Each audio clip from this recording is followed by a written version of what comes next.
Maingay ang silid, hindi sa katalinuhan, kundi dahil sa walang saysay na ingay. Nagbabanggaan ang mga boses imbis na mag-usap.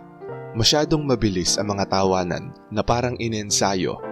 Umaapaw ang mga opinyon bago pa man magkaroon ng bigat. Lahat ay nagpaparamdam, umaasang mapansin. Hindi ito conversation, isa itong paligsahan ng pagpapakitang tao. Tapos naroon ang isang introvert. Hindi tumitingin sa mga mukha para humingi ng approval. Hindi nag-iensayo ng mga sasabihin habang may kausap pa. Hindi kailangang palakihin ang personalidad para lang makisabay. Sadyang naroon ka lang, tahimik, matatag at mapagmasid. Hindi passive, hindi rin withdrawn. Sadyang hindi ka nai-impress sa performance. At ito ang hindi komportableng katotohanang bihirang sabihin ng karamihan. Agad kang napapansin ng mga powerful na tao. Hindi dahil sinasakop mo ang espasyo, kundi dahil hindi ka nakikipag-agawan dito.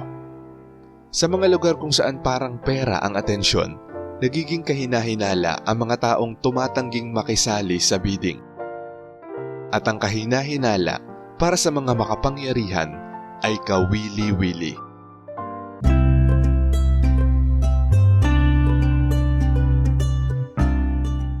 Number 1. Bakit nakakapagod ang normal na pakikisalamuha para sa mga powerful na tao? Hindi rare ang mga makapangyarihang tao dahil malakas ang boses nila. Rare sila dahil selective sila. At ang selectivity ay hinubog ng karanasan. Narinig na nila ang bawat papuri sa 10 magkakaibang anyo. Nakita na nila kung paanong ang paghanga ay nagiging expectation. Nasaksihan na nila kung paano nabubulok ang kuryosidad at nagiging entitlement. Madalas ganito mag-approach ang mga tao sa kapangyarihan. Nagra-rush, naglalantad ng sobra, nagpapaliwanag ng sarili ng masyadong maaga. Pinipilit patunayan ang halaga bago pa ito hingin. Hindi ito kumpiyansa, ito ay takot na hindi mapansin. Ramdam ito agad ng mga powerful na tao, hindi sa isip kundi sa instinct. Alam nila kung sino ang may gustong makuha. Alam nila kung sino ang babagsak sa pressure.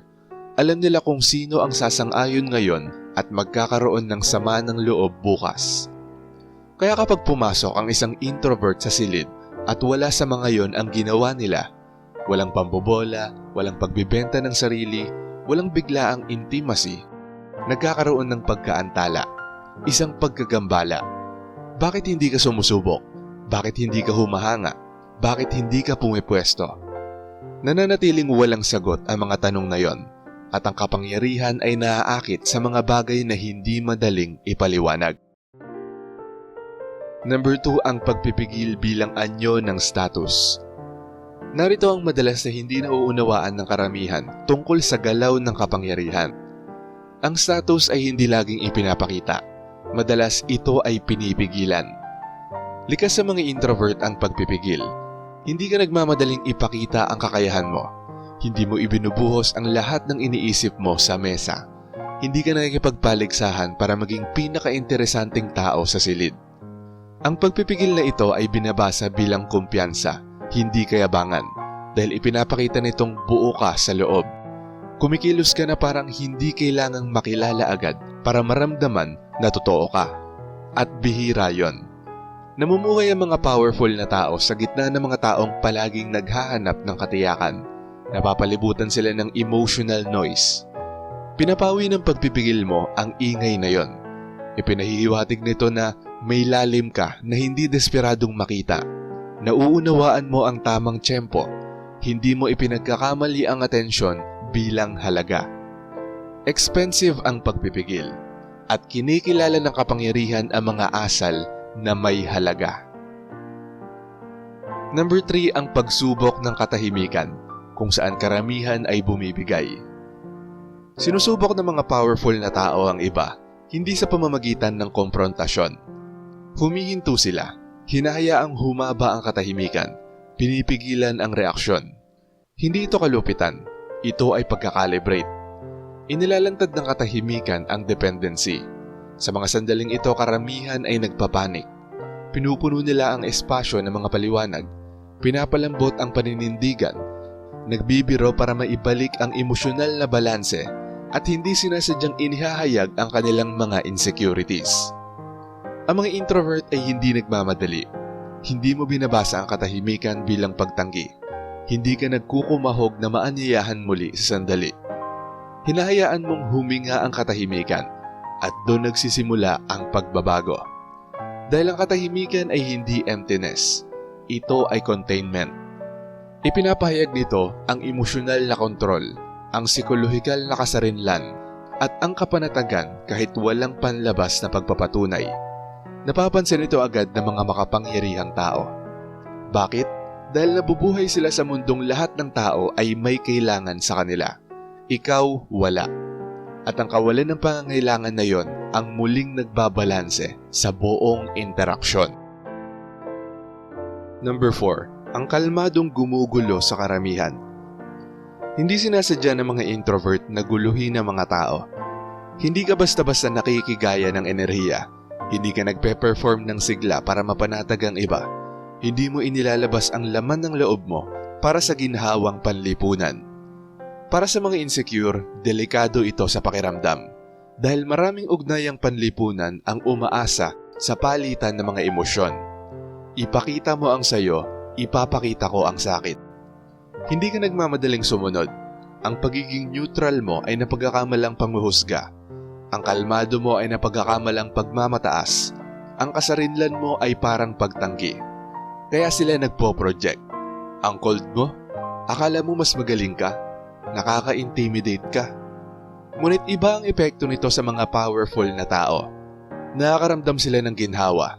Sa wakas, may isang taong hindi sumusubok kumuha ng pagpapatunay, pag-aproba o pakinabang. Isang tao na hindi kailangang pamahalaan emotionally. Number 5, ang hindi nakikitang kontratang hindi mo pinirmahan. Napapalibutan ng mga powerful na tao ng mga hindi nakikitang kasunduan, mga hindi binibigkas na tuntunin. Ang atensyon ay kailangang suklian ng katapatan. Ang access ay dapat bayaran ng pagsang-ayon. Ang pagiging malapit ay kailangang mauwi sa pagsunod. Karamihan ay agad itong tinatanggap, pero ang mga introvert ay nag-aatubili. Hindi dahil ikaw ay mahirap pakisamahan, kundi dahil ikaw ay self-contained. Hindi mo pinipilit ang pagiging malapit. Hindi mo ipinagkakamali ang access bilang tiwala. Hindi ka nagpapanggap ng init para lang makakuha ng posisyon. Naghihintay ka, at madalas hindi ito nauunawaan ng marami. Ngunit nauunawaan ito ng mga powerful na tao. Ang paghihintay ay senyales na hindi ka desperado, may sarili kang bigat at sentro, at hindi ka guguho kapag hindi ka isinama. Doon nagre-relax ang kapangyarihan, at kapag nagre-relax ang kapangyarihan, ibinubunyag nito ang sarili. Hindi sa publiko, hindi sa palabas, kundi sa pribado, para sa'yo.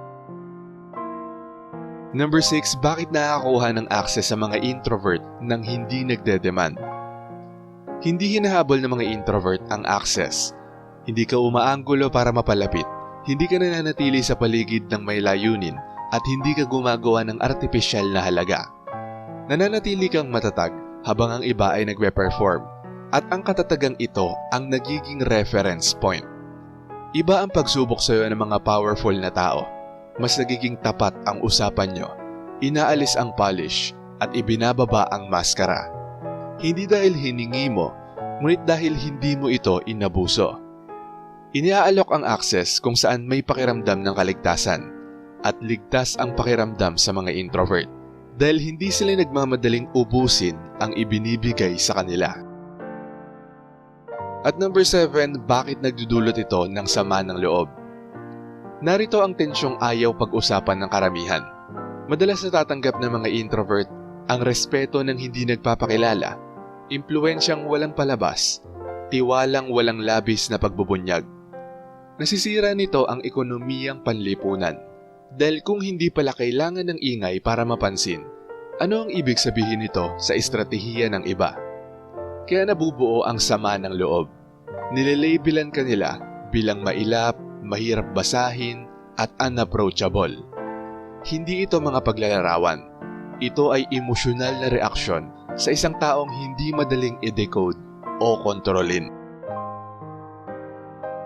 Narito ang katotohanan ng nasa ilalim ng lahat. Hindi kumakapit ang kapangyarihan sa kasabikan.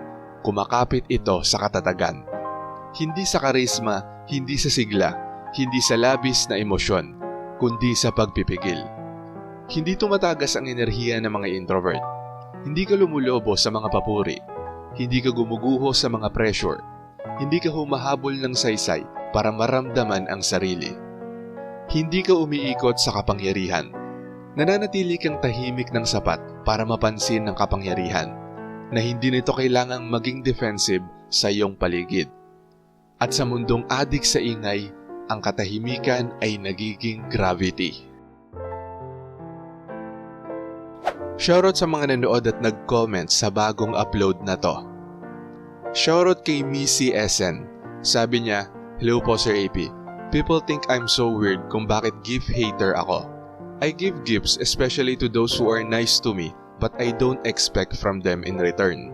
May sitwasyon na nagbigay ako sa dalawang matanda na sobrang friendly nila pag nasasalubong ko. So isang Christmas, binigyan ko sila ng gifts. After that, di ko na sila nakita.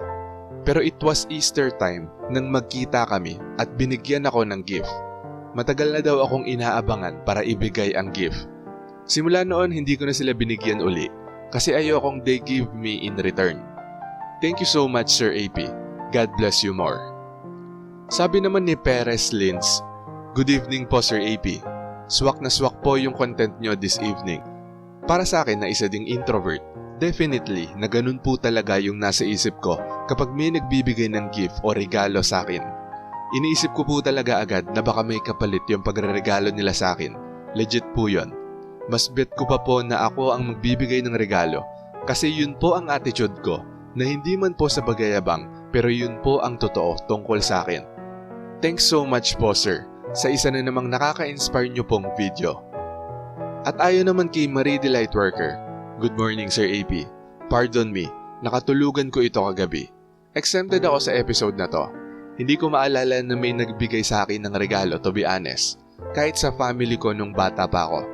For some reasons, hindi ko alam. Nagbibigay ako ng gifts pero hindi ako naghahangad ng kapalit. Sa totoo lang mabigat para sa akin kung may magbibigay sa akin ng regalo.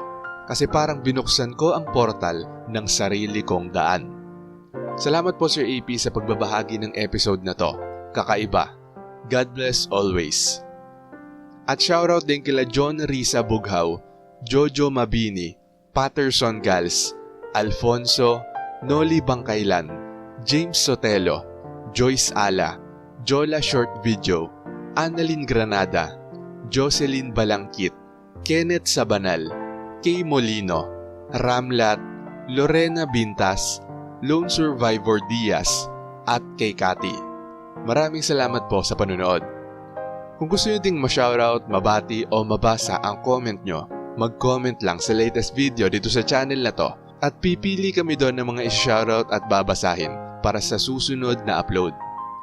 Kung nagustuhan mo ang video nito, huwag kalimutang mag-like, i-share to sa iba at mag-subscribe na kung hindi ka pa nakaka-subscribe. Maraming salamat at see you next time. Alam mo ba kung bakit ayaw ng mga introvert na nireregaluhan sila? Panoorin mo sa video na to.